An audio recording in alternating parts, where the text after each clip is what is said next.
weerar jidgal ah oo goor dhow lagu qaaday gaadiid dagaal oo uu la socdo suldaanka guud ee beelaha ciise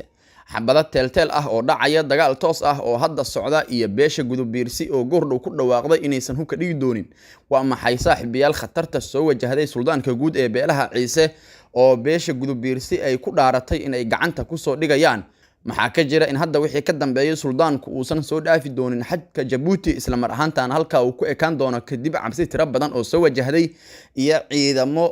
hareereeyay guryaha iyo gawaarida uu wato saaxiibayaal xoga ayaan arrinkaas idinkaga haynaa qodobada kale waxa ka mid noqonaya ciidanka beelaha Samaroon oo helay 2 diyaaradood oo casri ah gaar ahaan nooca helicopterka iyo gawaarida loo yaqaano Cabdi Bilaha dagaalkii ugu cuslaa ayay sheegeen in ay ku qabsan doonaan sayla ilaa deegaanada ciisaha oo dhan ay ku sugan yihiin haddaba saaxiibayaal xaalku hadda waa sidee xogihii ugu dambeeyay dhaqdhaqaaqyada labada dhinac hub aruursiga socda iyo khatarta soo wajahday suldaanka beelaha ciise ayaan saaxiibayaal idin la wadaagi doonaa soo dhawaada taariikhdu waa 8 bisha January sanadka 2025 waxaan ku bilaabayaa barnaamij wareedkeena subaxnimo inta aan guda gelin ka hor aan ka codsado inaad nagu soo biirto muuqaalkaana share gareyso hadii aad hore inala joogtana waad ku maasan tahay in aad inala joogto oo wararkeena aad daawato aan ku bilaabo weerar jidgal ah ayaa waxa lagu qaaday gaadiid dagaal oo uu la socday suldaanka guud ee beelaha ciise weerarkan ayaa ah mid qorsheysnaa waxa la sheegay in lagu qaaday gaadiid uu la socday suldaanka guud ee beelaha ciise oo ka soo baxay Heemaal isla mar ahaantaana ku wajahnaa Toqoshi sidoo kale waxa la sheegay ciidanka weerarka geystay jidgalka ah inay ka soo baxeen halka loo yaqaano Habaas sidaa darteed deegaanadaas oo dhan waxa xilligan ka jirta khatar aad u baahsan weerarka jidgalka ah oo lagu qaaday gaadiidka uu la socday suldaanka guud ee beelaha ciise waxa la sheegay in wax khasaara oo dhimasho dhaawac aysan ka dhalan balse xabada ayaa lagu furay gaadiidkiisa kadibna maleeshiyadii sidaas sameysay dabcan waa ay carartay dhinaca kale waxa la sheegay in weerarka jidgalka ah kadib uu dhacay dagaal toos ah oo dhinacyada dhaxmaray dhinacyadii beelaha Samaroon ee jidgalka sameeyay ayaa la sheegay in ay carareen markii ay xabada ku fureen gawaarida uu la socday suldaanka guud ee beelaha ciise dagaal toos ah ayaana socda iyadoo beesha gudubiirsi ay goor dhow ku dhawaaqday in aysan hubka dhigi doonin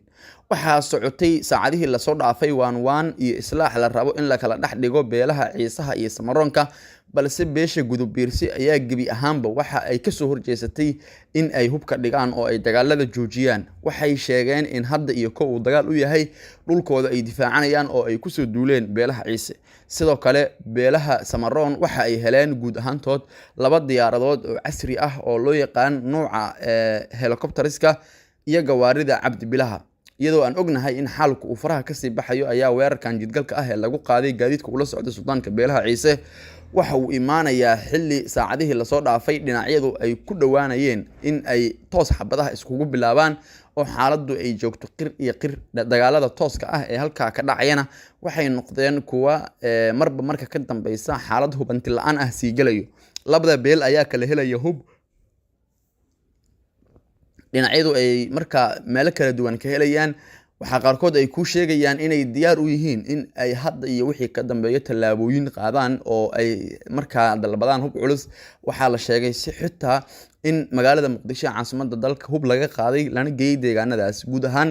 xaaladda gobolada Awdal Salal iyo deegaanada kale halka ku yaala ma fadhiso waxay u baahan tahay dawlad iyo dad iyo indargarad ah aqoonyahankii waxgaradkii ayaa waxa dareemaysa in la beegsanayo hadda waxa la beegsaday sida idin sheegay suldaanka guud ee beelaha ciise oo weerar jidgal ah lagu qaaday gaadiid uu la socday balse weerarkaasi ma uusan dhalin khasaare isugu jira dhimasho iyo dhaawac mid kamid ah dagaaladii ugu cuslaa ugu qaraara ugu dhimashada iyo dhaawaca badnaa xaalkuna uu aad u adkaa ayaa sida aan ognahayba waxa uu isbuucan gudihiisa ka dhacay deegaanka Heemaal oo ka tirsan gobolka Salal iyadoo aan ognahay in deegaankii lagu dagaalamay hadda cid wali gacanta ku haysa aysan jirin ayaa hadana xogaha madaxa banaan ee onkodka wararka uu helaya waxay xaqiijinayaan in qaar kamida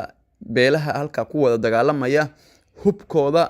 ay hadda la soo galeen aagga Heemaal oo ay rabaan in dagaal kale oo rogaal celis ah ay qaadaan maadaama ujeedka ugu weyn oo la dagaalamayo uu yahay gacan ku haynta halkaas iyo guud ahaanba deegaanada hoos yimaada saaxiibayaal hadii ay xogo ku soo kordhaan arrimahan waan idin soo socodsiin doonaa soo dhawaada ka hadlaya waa 3 qodob waa koow beesha gadabuurseen ka dhalanay oo xaaladda ku soo wajahan awgeeda laba maxaa xukuumadda deegaanka ee u horeeyay madaxweyne Mustafa uu hogaaminayo iyo beesha ciise oo gelinkanba dadaal iyo dagaal iyo hanjabaad iyo hadal badan wada kulli waxaan ka hadlanaa waa saddexdaan kala horeysiyo kow waxaan leeyahay oo baaq u jeedinaya beesha Gadabuursi ka dhalanay inay dalkeega dadkeega diinteeda iyo dadkooga inay difaacaan inay u midoobaan isku taagaan dhalinyar cuqaal siyaasi in midnimada beesha la ilaaliyo in dalkeega la sheeganayo cidi sheeganayso inay meel uga soo wada jeestaan waa baaqud ninba halku joogo meel kasta joogo xitaa waxaan farayaa kuwa dibadaha jooga laftooda inay dadaalkooga iyaga laftooda ka qayb noqdaan xoreynta ilaalinta difaaca wadaniyada dadkooga dalkooga beesha Gadabuursi saasan leh waxaan leeyahay xukuumadda dawladda deegaanka kulli waad arkaysaan maqlaysaan wax muxuu ahaa qarsooni ma jiro duulaanka iyo dagaalada deegaanka dhexdiisa ka dhex socda dadka laftiinu arkaysaan waxaan leeyahay madaxweyne ku xigeenka deegaanka hormuud ka yahay hadii wax laga qaban waayo idinka wax yeeli haddaanay beesha Gadabuursi baa la yiri gaajo uu kare guhad ma kare anagu hanjabaad horol noogu hanjabeen kala noo hanjay maayo isuguna oran maayo halka iyagaan fadhiyana wana ku suganaayo cidina soo fargelisana tacar bay ka heli waxaan leeyahay xukuumadda deegaanka kol maaha laba maaha kulli waan filanay waxaas waayo marka hore lafteeda Soomaali markii saamiga la qaybsanay wax la siisiinay sida aad noo reebteen mar labaad inaad nagu muxuu ahaa dalkayga dadkayga la nagu soo duulo oo cid kale noo sameeysan wax filanay baa mid yeelanaan ma ka tagi mayno kuwii hore duulaanka nagu sameeyay sidaan banu joognay haddana ka tagi mayno leh waxaan leeyahay walaalahay muxuu ahaa beesha ciise ee soo hanjabas ugaaska duqeyda garab joogta ugaas Mustafa ugaaska beesha ciise gandam ma ahay waa garaadare ee lahaa muxuu ahaa ciise wali cid ku duulay lama arag waxaan u sheeganaa ciise cid nabad la yahay lama arag Soomaali marka la yiraahdo saddex qabiil baa ka jira waa gurgure hawiye iyo Gadabuursi saddexda mid colaad ku haynin ma jirto mid nabad la yahay ma jirto ummadaha kale Itoobiya oo kala mid yahay laftooda orme iyo maxaa dhacda canfarra waa noocaas waliga ciise nabad lama arag ummada kale maxaa barxada wax tartay adiga balaad wax kugu tartay ciise balaad wax kugu tartay waad heli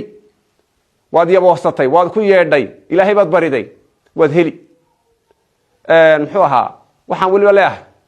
waxaad ku baaqdaan in badan oo tiraahdaan saylac iyaan leeyahay tagaya waxaad leedahay ma jirto way ka khaldantahay taariikhdaas meesha la wada lahaa ee ku difaacayeen gacanta ka galiyay waxa Djibouti